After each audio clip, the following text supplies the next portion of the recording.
বাবা যদি কোনো এক সন্তানকে অন্য সন্তানদের সামনে প্রশংসা করে বলেন আমি তোমাকে ভালোবাসি, আমি তোমাকে নিয়ে গর্বিত, তখন অন্য সন্তানদের কি হয়? সে রাগে গজরাতে থাকে। বাবা যদি এক সন্তানকে বলেন আমার গাড়িটা পরিষ্কার করে দাও, তুমি এটা ভালো পারো, অন্য সন্তান হয়তো গাড়ি পরিষ্কার করতে চায় না, বরং সে টিভি দেখতেই পছন্দ করে, কিন্তু তারপরও সে অসন্তুষ্ট, কারণ বাবা আমাকে কেন বললো না? আমার কি সামান্য একটা গাড়ি পরিষ্কার করার মতো যোগ্যতা নেই? তিনি বললে আমি হয়তো বলতাম আমি বরং ভিডিও গেমই খেলবো, কিন্তু ঘটনা হলো তিনি আমাকে সামান্য জিজ্ঞেসও করলেন না। এটা তো আমার মনে আঘাত দিচ্ছে, বুঝতে পারছেন? এখানে স্বীকৃতি পাওয়ার তীব্র বাসনা কাজ করেছে। আপাত দৃষ্টিতে আমরা দেখছি ইবলিস নিজেকে বড় বলে প্রচুর স্বীকৃতি চাইতো। কার কাছ থেকে? আল্লাহ আজ্জা ওয়া জাল্লার কাছ থেকে।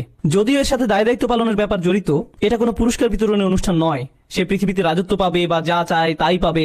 প্রকৃতপক্ষে দুনিয়াতে মানব জীবন সম্পর্কে আল্লাহ বলছেন লাকাদ খালাকনাল ইনসানা ফি কাবাদ, নিশ্চয়ই আমি মানুষকে শ্রম নির্ভর রূপে সৃষ্টি করেছি। নিজেকে আর নিজের পরিবারকে বাঁচিয়ে রাখার জন্য মানুষকে প্রতিনিয়ত পরিশ্রম করতে হয়, দুইটা বাড়তি আয়ের জন্য, সবার সাথে সুসম্পর্ক বজায় রাখার জন্য। এসব সহজ কাজ না। তারপরও আদমকে যে স্বীকৃতি দেওয়া হয়েছে তা ইবলিস সহ্য করতে পারেনি। অন্য থেকে বড় বলে স্বীকৃতির তীব্র তৃষ্ণা মানুষকে শয়তানে পরিণত করতে পারে। ঘটনা প্রসঙ্গে উল্লেখ্য যে এটা সেই একই স্বীকৃতির তৃষ্ণা যার ফলে মানব ইতিহাসের প্রথম হত্যাকাণ্ড হাবিল এবং কাবিলের মাঝে সংঘটিত হয়, সূরা আরাফে বর্ণনা করা হয়েছে। আর এই প্রথম হত্যাকাণ্ড টাকার জন্য হয়নি, এটা সম্পত্তির জন্য হয়নি, বা এরকম কোনো কারণে নয়। সূরা আরাফে বর্ণনা করা হয়েছে এটা ঘটেছে তখন একজনের কোরবানি গৃহীত হয়েছিল এবং অপরজনেরটা গৃহীত হয়নি।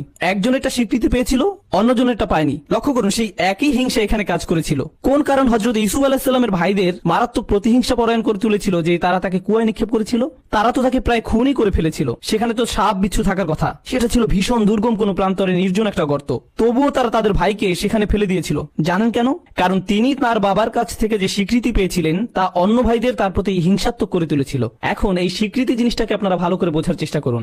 যখন আমরা আত্মমর্যাদা সম্পর্কে চিন্তা করি তখন আত্মমর্যাদাকে অর্থবিত্ত, প্রতিপত্তি, ক্ষমতা ইত্যাদির সাথে যুক্ত করি। আমি বলি কি এই সব বিষয় মানুষের স্বীকৃতি পাওয়ার আকাঙ্ক্ষার কাছে খুবই তুচ্ছ ব্যাপার। শয়তান আপনার ভিতর প্রশংসা পাওয়ার, স্বীকৃতি পাওয়ার, দৃষ্টি আকর্ষণ করার তীব্র একটা আকাঙ্ক্ষার বীজ বপন করে। আপনি অনেক লোক পাবেন এমনকি ইসলামের নামে, এবং এটাই সবচেয়ে আতঙ্কজনক ব্যাপার, এমন মানুষ যারা মসজিদের জন্য কাজ করেন। আর মসজিদের জন্য কাজ করা কোনো আরামের কাজ নয়। জোনিং এর জন্য আবেদন করা, পার্কিং লট মেরামত করা, কন্ট্রাক্টরদের সাথে কথা বলা, অজুর জায়গা রক্ষণাবেক্ষণ করা, আর অনেক কিছু, এগুলো কোনো মজার কাজ নয়। কিন্তু এমন লোক আছে যারা চাকরি থেকে সময় বের করে পরিবারকে পিছনে ফেলে রেখে মসজিদের বোর্ড মেম্বার হন, ভলান্টিয়ার হন, কিংবা টাকা খরচ করবেন এজন্য সুরা মিটিং এর পর সুরা মিটিং, সুরা মিটিং এর পর সুরা মিটিং করে যান।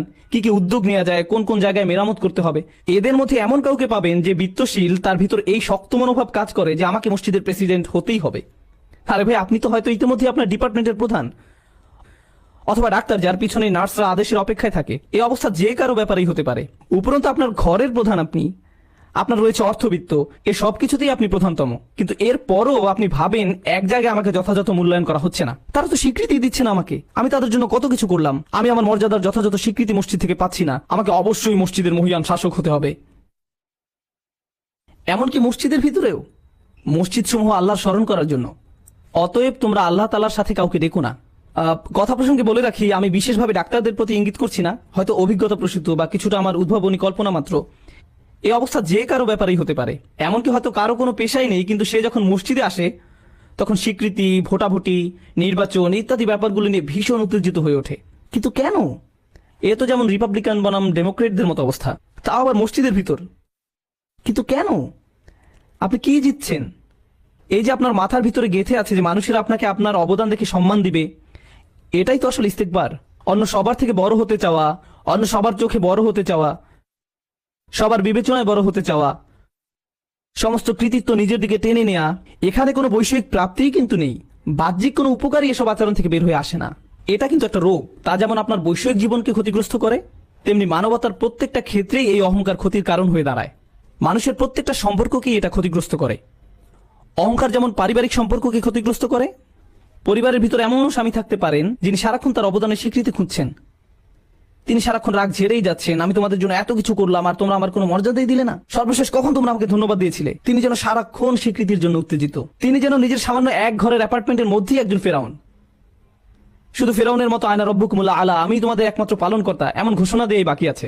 আপনি হয়তো এক ডিপার্টমেন্টে কাজ করেন, সেখানে মাত্র 5-6 জন একত্রে কাজ করে। আমি নিশ্চিত এমনও সামান্য কাজ আছে যা হয়তো আপনি খুব ঠেকে না গেলে করবেনই না। যেমন পরিচ্ছন্নতা ডিপার্টমেন্টের ট্রাকে একজন সামনে ড্রাইভ করেন, অন্যজন পিছনে ঝুলে থাকেন যিনি আবর্জনা কুড়িয়ে ট্রাকে ভরেন। অন্যদিকে যিনি সামনে আছেন তিনি অহংকারে ভাবছেন, ও হ্যাঁ আমি তো ড্রাইভার। আরে এই ছোট্ট জগতেই তো তিনি একজন ফেরাউন। তিনি ইস্তেকবারে আক্রান্ত হয়েছেন, কারণ তিনি বিরাট কিছু একটা হয়ে গেছেন বলে নিজেকে স্বীকৃতি দিচ্ছেন। এই ইগো বা আত্মহমিকার প্রতিযোগিতা আপনার অফিসের ভিতর, আপনার ডিপার্টমেন্টের ভিতর, আপনার টিমের ভিতর, বিভিন্ন টিমের ভিতর, এমনকি এটা বিভিন্ন ব্যবসা প্রতিষ্ঠান সমূহের ভিতর ছড়িয়ে পড়ে। অন্যদিকে এই আত্মহমিকার প্রতিযোগিতা পরিবারের ভিতরে, এমনকি আপন ভাই বোনদের ভিতরেও কাজ করে। বাস্তবতা হলো ভাই বোনদের ভিতর আত্মহমিকার প্রতিযোগিতা সবচেয়ে মারাত্মক ধরনের আত্মহমিকার সংঘাত। এজন্যই মানব ইতিহাসের সবচেয়ে বড় পতন হযরত আদম আলাইহিস সালামের বেহেশতে নিষিদ্ধ ফল খাওয়ার পাপ করার পরে দ্বিতীয় যে বড় পাপ ইতিহাসে ঘটেছে তা হলো আপন সহোদরদের ভিতরে সংঘাত, হাবিল এবং কাবিল। এটাই মানব ইতিহাসের দ্বিতীয় পাপ আর সর্বপ্রথম হত্যা। আর এর মূল কারণই হলো পারস্পরিক হিংসা। কোনো এক সন্তান ভাবে অন্যজনের উপর বাবার সমস্ত আগ্রহ চলে গেছে, অন্যজনকে বাবাকে আমার থেকে বেশি ভালোবাসে, এজন্যই সে বেশি লম্বা, অথবা সে বেশি ভালো স্কুলে যায়, অথবা ভালো গ্রেড পায়। এবং দুঃখজনকভাবে আমরা পিতামাতারা সন্তানদের এই পরিস্থিতিতে কোনো সাহায্য তো করছিই না, বরং একজনের 100 পাওয়াকে অন্য সব সন্তানদের গালে শক্ত চপটাঘাতের মতো করে কালিমা লেপন করি। তার মার্কশিট উঁচু করে ধরে অন্যদের বলি, এই জন্যই অন্য সবার থেকে আমি তাকে বেশি ভালোবাসি। সে যেমন দেখতেও ভালো তেমন বুদ্ধিমান। তুমি কি করেছো বন্ধুরা? সে অন্য ছোট বাচ্চা ছেলে বা মেয়েটা যে ক্রমাগত রাগে গজরাচ্ছে, অন্য ভাই বা বোনের সামান্যতম চিন্তাও তার অন্তর্জ্বালা করে, অনেক অন্তর্জ্বালা করে, চিন্তাও তার অন্তর্জ্বালা করে। আর আপনি অবাক হন কেন তারা এত হিংস্রভাবে মারামারি করছে। সে তার ভাইয়ের খেলনা নিয়েই ভেঙে ফেলে, খেলে না, ধরেই দুমড়ে মুচড়ে ভেঙে চুপ করে বসে থাকে। বাবা মা দৌড়ে এসে ধমক দিয়ে যখন জিজ্ঞেস করেন কেন তুমি এমনটা করলে, তখন সে ফোপাতে থাকে, তুমি তাকে বেশি ভালোবাসো, তুমি এমনকি তার খেলনাকেও আমার চেয়ে বেশি ভালোবাসো। দেখুন ছোটবেলা থেকেই এটা মানুষের ভিতরে কিভাবে কাজ করে। একেই বলে ইস্তেকবার বা বরত্ববোধ। শয়তানের এটা ছিল, তাই সে মানুষের ভিতরেও তার অনুপ্রবেশ করাতে চায়। এটাই তাকে ধ্বংস করেছে। তাই সে নিশ্চিত করতে চায় যে প্রত্যেকটা মানুষের ভিতরেই তা কাজ করুক।